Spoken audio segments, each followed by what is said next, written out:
wabarakatuh. Waalaikumsalam warahmatullahi wabarakatuh. Apa kabar semuanya? Baik, Bu. Alhamdulillah. Sekarang Ibu akan membawa materi tentang hak dan kewajiban warga negara. Nah, sebelum lanjut ke materi, Ibu mau absen dulu ya. Ya, Bu. Langsung aja deh nanya siapa yang nggak hadir. Nopal, Bu. Nopal nggak pernah hadir ya? Kenapa? Gak pernah, Bu. Atau SEA Games. SEA Games atlet ya. Atlet, Bu. Oke, baik. Oke, sebelum memulai pelajaran, alangkah baiknya dipimpin oleh Salsabila sebagai ketua kelas untuk memimpin doa. Ayo. Baik, sebelum mulai pembelajaran hari ini, alangkah baiknya kita berdoa terlebih dahulu menurut kepercayaan dan agamanya masing-masing. Berdoa mulai. Selesai. Oke, baik. Jadi di sini kita akan belajar tentang apa? Coba baca. Hak dan kewajiban warga negara. Oke. Nah, apa sih itu hak? Coba ada yang bisa tolong dibaca dong, ini haknya apa? Aku, Bu. Apa ayo? Hak warga negara adalah kewenangan yang dimiliki oleh seseorang untuk berbuat sesuatu. Ya, betul. Karena di sini hanya garis besarnya, jadi Ibu akan jelaskan bahwa hak adalah apa yang bisa kita dapatkan dari sebelum kita lahir ke dunia hingga semasa hidup kita. Contohnya ada hak untuk kelayakan hidup, hak untuk pendidikan, dan nanti akan dijelaskan lebih lanjut. Kemudian kewajiban oleh Salsabila Jana, tolong dibaca. Kewajiban warga negara adalah tindakan atau perbuatan yang harus dilakukan oleh seorang warga negara sebagaimana diatur dalam ketentuan perundang-undangan yang berlaku. Oke. Jadi secara umum kewajiban adalah sesuatu yang harus kita lakukan. Nah, kalian sebagai anak-anak sekolah, kalian mempunyai hak apa sih di sekolah? Coba sebutin satu. Hak untuk mendapatkan pendidikan yang layak. Oke, selain mendapatkan hak, kalian harus melakukan kewajiban dulu nih. Minimal di kelas kalian harus ngapain sih? Bersih-bersih.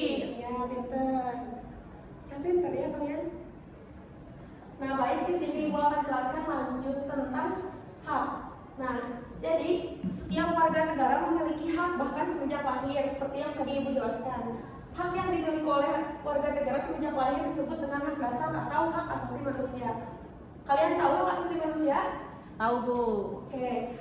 Nah, hak ini bersifat universal dan tidak dapat diambil atau diusik oleh pihak manapun.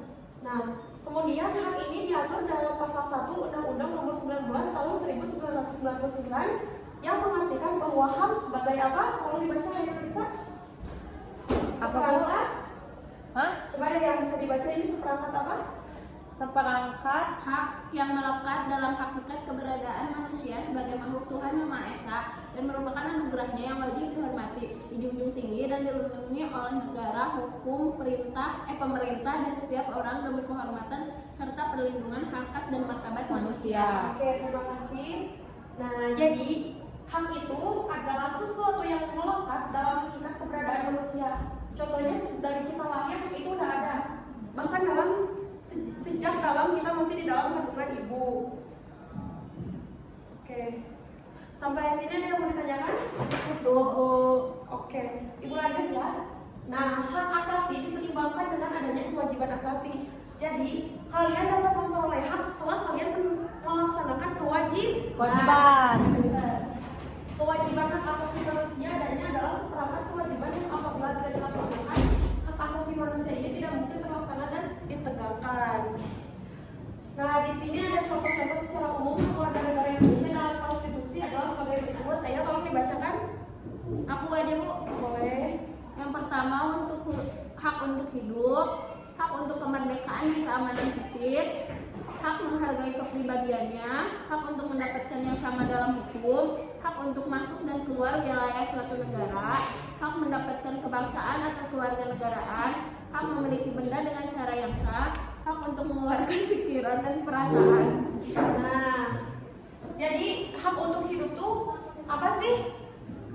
Kita kayak gini tuh punya hak kan untuk hidup. Ya, betul, Dan Bu. tidak diusik oleh Siapapun. Kemudian hak untuk kemerdekaan dan keamanan fisik, bahwa tidak boleh siapapun mengganggu kesehatan fisik kita. Ya. Kemudian hak menghargai kepribadiannya, hak untuk mendapatkan hak yang sama dalam hukum, hak untuk masuk dan keluar wilayah suatu negara seperti haji, umroh. Ya baik, mengerti sampai sini? Mengerti Bu. Nah, kan tadi hak warga negara secara umum, sekarang hak sebagai warga masyarakat, yakni boleh coba dibacakan ya Sri ya? Nah, yang warga masyarakat tuh Hak sebagai warga negara. Maksudnya hak sebagai warga masyarakat. warga masyarakat. Yakni hak mendapatkan pelayanan masyarakat yang baik, hak memperoleh kesehatan yang layak, Kemudian, hak mendapatkan perlindungan hukum. nah baik proklamasi dari Sri ya. Nah, jadi hak mendapatkan pelayanan masyarakat yang baik itu contohnya kayak kita mau ngurus dokumen ke desa. Desa tuh harus melayani kita dengan Baik. Oke, pintar. Kemudian di bawahnya ada kewajiban sebagai warga masyarakat. Ya. Boleh dibaca salah satu lainnya? Pertama, menjaga ketertiban dan keamanan lingkungan sekitar. Yang kedua, wajib menjunjung hukum dan pemerintahnya. Ketiga, menjaga kelestarian alam dengan memeliharanya. Sampai sini cukup jelas? Cukup, Bu. Ibu lanjut ya, karena materi ini tinggal sedikit lagi. Nah, materinya udah habis. Sekarang Ibu akan memberi tugas kepada kalian di rumah berupa kuis di Quizizz dan kodenya nanti Ibu bagi di grup WhatsApp kelas ya. Ya Bu. Nah, sekarang Ibu cukupkan pertemuan kali ini. Bila ada yang mau ditanyakan, coba. Cukup Bu. Bu, sudah Ibu cukupkan ya. Ya, Ibu Bu. juga ada hal dulu ya. Oke, wassalamualaikum warahmatullahi wabarakatuh. Belum berdoa. Coba berdoa dulu dipimpin oleh Kiki. Berdoa Ki. Sebelum pulang, angka baiknya kita berdoa menurut kepercayaan masing-masing. Berdoa mulai. Berdoa dicukupkan. Oke. Beri salam. Assalamualaikum warahmatullahi wabarakatuh.